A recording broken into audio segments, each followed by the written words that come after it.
mimi na wenzangu serikalini tumefikiria kuwa na wizara kamili itakayoshughulikia na mambo ya vijana.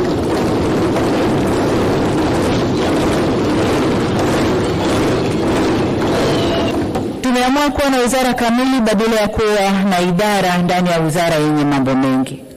Vile vile ninafikiria kuwa na washauri wa masuala ya vijana ndani ya ofisi ya rais. Leo hii Ijumaa Novemba 14 mwaka 2025, Rais wa Jamhuri ya Muungano wa Tanzania Daktari Samia Suluhu Hassan, wakati akilihutubia bunge katika hafla ya ufunguzi wa bunge la 13 jijini Dodoma, amezungumza masuala kadha wa kadha katika hotuba yake, na hapa nimekusogezea mambo 10 ambayo Rais Samia ameyazungumza leo katika hotuba yake. Jambo la kwanza kabisa, Rais Samia anasema kwamba amehuzunishwa na vurugu zilizotokea Oktoba 29 mwaka huu wakati wa uchaguzi mkuu. Rais Samia Suluhu Hassan amesema amehuzunishwa na vurugu zilizotokea wakati wa uchaguzi mkuu wa Oktoba 29, 2025 na kwamba anawaombea majeruhi wote wapate nafuu haraka na warudi katika majukumu yao ya kawaida. Akihutubia katika hafla ya ufunguzi wa bunge la 13 jijini Dodoma leo hii Novemba 14, 2025, Rais Samia amesema kuwa kutokana na hali hiyo ameunda tume itakayochunguza kiini cha yaliyotokea ili kupata maridhiano. Jambo la pili, Rais Samia ametangaza kutoa msamaha kwa vijana waliofuata mkumbo katika maandamano ya Oktoba 29. Rais Samia Suluhu Hassan ametaka ofisi ya mashtaka kufanya uchunguzi na kuwafutia makosa vijana waliohusika na maandamano na vurugu zilizotokea Oktoba 29 mwaka huu, ambapo walifuata mkumbo bila kufahamu walichokifanya. Rais Samia ameitaka ofisi ya mashtaka kufanya uchunguzi na kuwafutia makosa vijana waliohusika na maandamano na vurugu zilizotokea Oktoba 29, ambao wanasema wengi wao walifuata mkumbo bila kufahamu walichokifanya. Rais Samia pia amewasisitiza vijana kutolichoma taifa lao, akibainisha kuwa wao ndio wahusika wakuu wa kuendeleza amani na maendeleo hapa nchini. Jambo la tatu, Rais Samia ameahidi kuunda wizara ya vijana. Rais Samia amesema kuwa baada ya tathmini ya kina ndani ya serikali wameamua kuunda wizara kamili ya vijana ili kushughulikia masuala yao moja kwa moja badala ya kuwa na idara ndani ya wizara nyingine. Rais Samia amewaambia wabunge kuwa wizara hiyo itatengeneza mazingira bora kwa vijana kujiinua.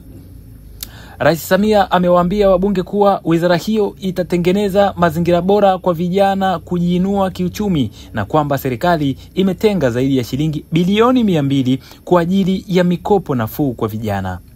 Rais Samia ametoa kauli hiyo Novemba 14, 2025 bungeni jijini Dodoma wakati akifungua bunge la 13 la Jamhuri ya Muungano wa Tanzania. Lakini pia jambo jingine, Rais Samia amesema kuwa tutajifunza kutokana na makosa bila shinikizo lolote.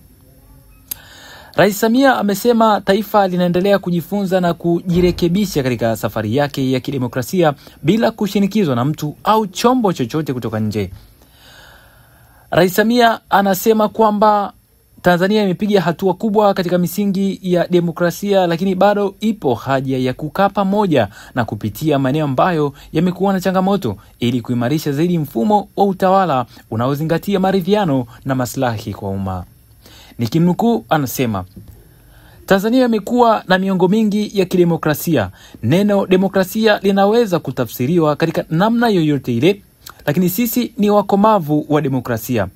Pamoja na hayo, katika safari yetu ya kuendesha Tanzania ya kidemokrasia, tuko tayari kujifunza na kujirekebisha. Mwisho nukuu. Aidha, amewasihi wadau wote hususan wa vyama vya siasa, amesisitiza kuwa umuhimu wa majadiliano na maridhiano. Nikimnukuu, anasema niviombe makundi yote ya Watanzania hasa vyama vya siasa tukae pamoja, tuzungumze, tuangalie tumekosea wapi, tuendelee na safari yetu ya kujenga taifa lenye amani na utulivu, na hayo yatafanyika kwa kufuata mila na desturi zetu, sio kwa shinikizo. Jambo la tano, Rais Samia anasema itaundwa tume kuchunguza vurugu za Oktoba 29. Jambo la 5, Rais Samia anasema itaundwa tume ya kuchunguza vurugu za Oktoba 29. Rais Samia amesema serikali yake itaunda tume maalum ya kuchunguza vurugu zilizotokea siku ya uchaguzi mkuu Oktoba 29, 2025 ili kujua kiini cha tatizo hilo.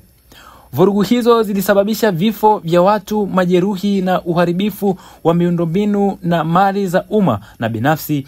Pia zilisababisha kusimamishwa kwa shughuli mbalimbali. Rais Samia ametoa msimamo huo leo Novemba 14 katika Bunge la Jamhuri ya Muungano wa Tanzania, ikiwa ni sehemu ya uzinduzi wa bunge hilo la 13. Rais Samia ameeleza kusikitishwa kwake na kilichotokea siku hiyo, huku akiwataka wabunge na wageni waliokusanyika bungeni hapo kusimama kwa dakika moja kuwaombea wote waliopoteza maisha. Nikimnukuu tena, Rais Samia anasema, "Tumuombe Mungu azipokee roho za marehemu waliopoteza maisha katika vurugu zilizotokea Oktoba 29. Binafsi nimehuzunishwa sana na tukio lile. Natoa pole kwa familia zote zilizopoteza wapendo wao. Mungu awapumzishe na majeruhi tunawaombea wapone haraka. Kwa wale waliopoteza mali zao tunawaombea wawe na ustahimilivu na uvumilivu. Serikali imechukua hatua ya kuunda tume ya kuchunguza yaliyotokea ili kiini cha tatizo. Taarifa hiyo itatuelekeza kwenye mazungumzo na kuleta maelewano na amani." Mwisho wa kunukuu. Lakini pia jambo la 6, amesema kuwa serikali haitachoka kunyoosha mkono kutafuta maridhiano. Rais Samia amesema kuwa alipoingia madarakani alinyoosha mkono wa maridhiano ya kisiasa nchini, lakini baadhi yao walikubaliana nao wamebadilika na kuleta malumbano.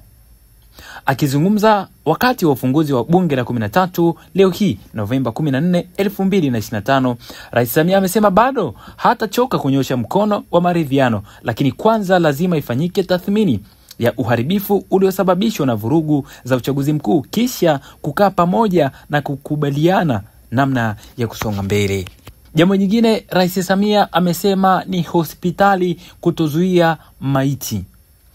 Rais Samia amesema kwamba serikali yake tayari imeshaielekeza Wizara ya Afya kusimamia maelekezo ya kutozuia maiti kwenye vituo vya kutolea huduma za afya, wakati familia zikiendelea na taratibu za kulipa deni la gharama za matibabu zinazolinda utu wao. Hata hivyo, rais amesema kupitia mpango wa bima ya afya kwa wote, kadhia hiyo itakomeshwa kwa kuwa gharama za matibabu zitalipwa na bima na anayekwenda kutibiwa. Hivyo wananchi wahakikishe wanakuwa na bima hiyo. Rais Samia amesema kuwa atakuwa na washauri wa vijana katika ofisi yake. Rais Samia pia ameongeza kuwa na washauri maalum kwa ajili ya masuala ya vijana katika ofisi yake. Na jambo la 10, ametangaza ajira za walimu 7,000. Rais Samia amesema ndani ya siku 12 tangu kuanza muhula wa pili wa serikali ya awamu ya 6, tayari walimu 7,000 wametangaziwa ajira, huku wahudumu wa sekta za afya 5,000 pia zikitangazwa. Jambo jingine, Rais Samia amesema kwamba serikali itaendelea kulinda uhuru wa vyombo vya habari pamoja na kuimarisha vitengo vya habari vya serikalini ili viweze kutoa taarifa kwa weledi na kwa wakati. Hayo yamezungumzwa na Rais wa Jamhuri ya Muungano wa Tanzania Daktari Samia Suluhu Hassan wakati akifungua bunge la 13 hii leo Novemba 14 jijini Dodoma.